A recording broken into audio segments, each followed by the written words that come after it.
we've got our Thylacine sticker or glow stick in fluorescent pink. I'll just put that over here so we know where we're located.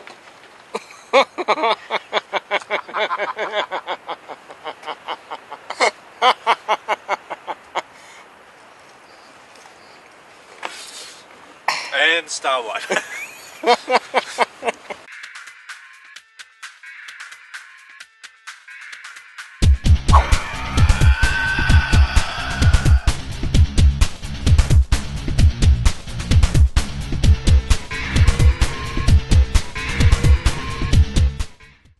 In a previous episode of T.R.U, the Squatch was MIA, giving some poor excuse about piano lessons, so Chris was forced to go rogue, to go solo, to go and get the camera systems and the Terrence decoy from the Determination of Threat experiment.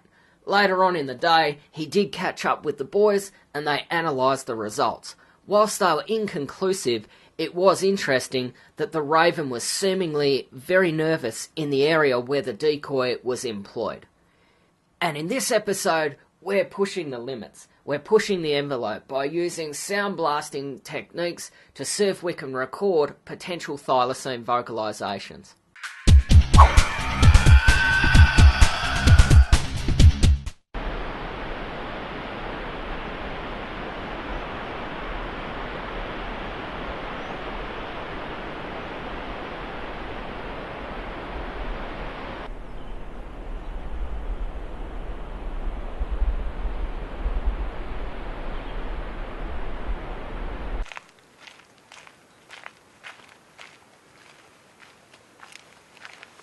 Looks like there's some scat here, Chris.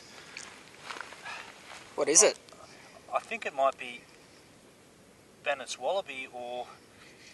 look, it's hard to tell, particularly in this light. If there's any doubt, you know the way to test.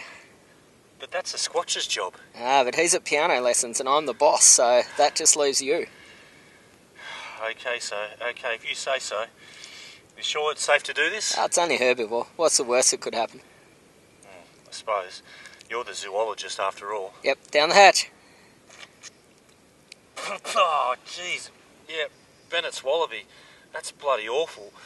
Hope this bloody Squatch learns to play that piano quick. I think it's a 20-year thing, was. Oh, bloody typical.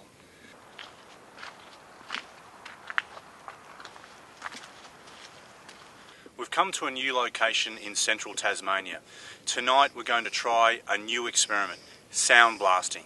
With the sound blasting, we're going to a high central vantage point between two gorges overlooking a river. We're taking the sounds that Waz has produced and we're going to broadcast these sounds out into the surrounding gorge and valley. I've got my parabolic reflector and I'm going to try and record any sounds that come back at us in response.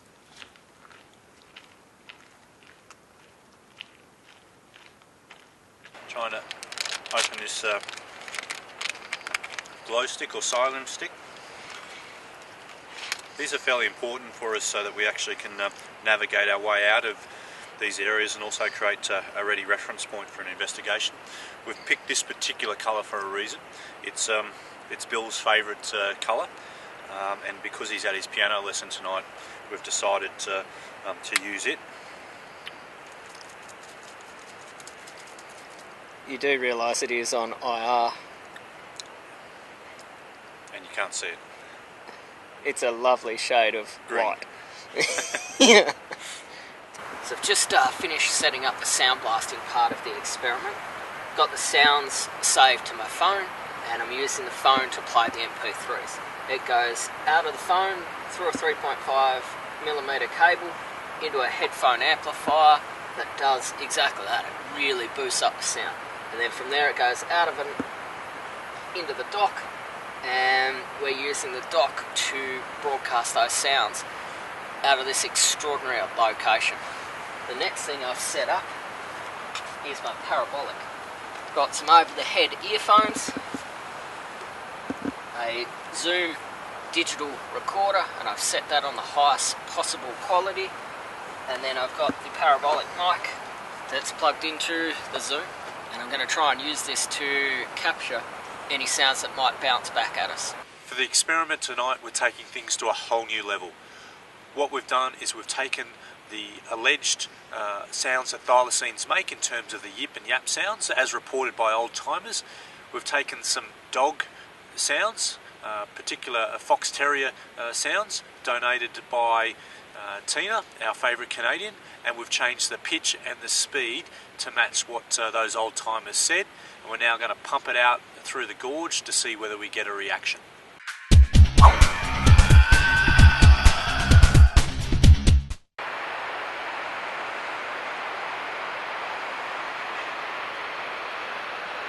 One of the primary reasons that we've actually picked this particular site is that it meets what we like to refer to as the 3 H's. It's got habitat, suitable thylacine habitat. It's got historic references to thylacines, in particular bounties being taken near this area. And the last one is the human factor, and that's the post-1936 sightings. All of those 3 things get ticks, so therefore great location to conduct an experiment like this. At the moment I'm looking down into the gorge. You can hear the sound of the raging river below. It's probably about 100 metres in a straight line to the river below and the banks of the river where potentially thylacines could be drinking. And it's at times like this we wish that we had things like thermal imagery cameras to actually scan the valley below to see whether there are any potential predators drinking from the river. So at the moment Chris is conducting a baseline background sweep with a parabolic dish. We haven't put the sound blast out yet, so he's just trying to get a feel for any background sound that might be out there that we can't hear through our ears unassisted. So we've got the range of sounds that we discussed earlier. What we're going to do is we're going to play them one at a time. We're not going to mix them up. We're going to play one at a time and then stop and listen with the parabolic dish to see what reaction we get. That way, if we do get a reaction, we can single out that particular sound and focus on using it more frequently than any other sound.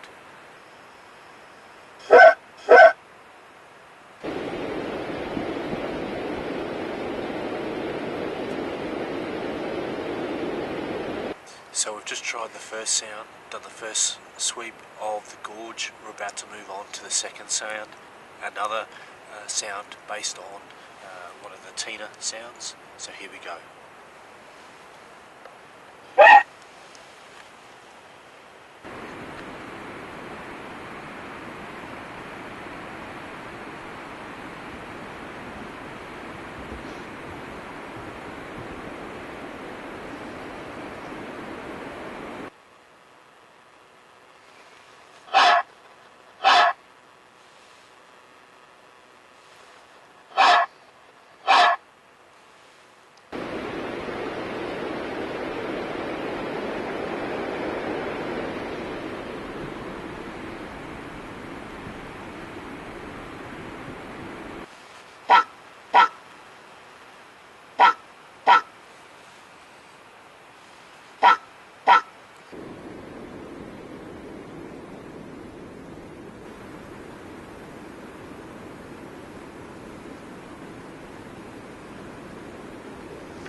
So we've hiked back to our clearing now, and we're just taking stock of the lessons that we learned tonight during the experiment. Firstly, sound experiments to a totally new level. Great outcome for the actual experiment process itself. The environmental factors were an issue. The sound of the river unfortunately drowned out a lot of the other sounds in the area. The gorge amplified the sound of the river, which meant that any other sounds or potential sounds that we could have picked up were being drowned out. So if we were to find a new area, we need to make sure that we have the gorge type setup, but without the flowing, rushing river.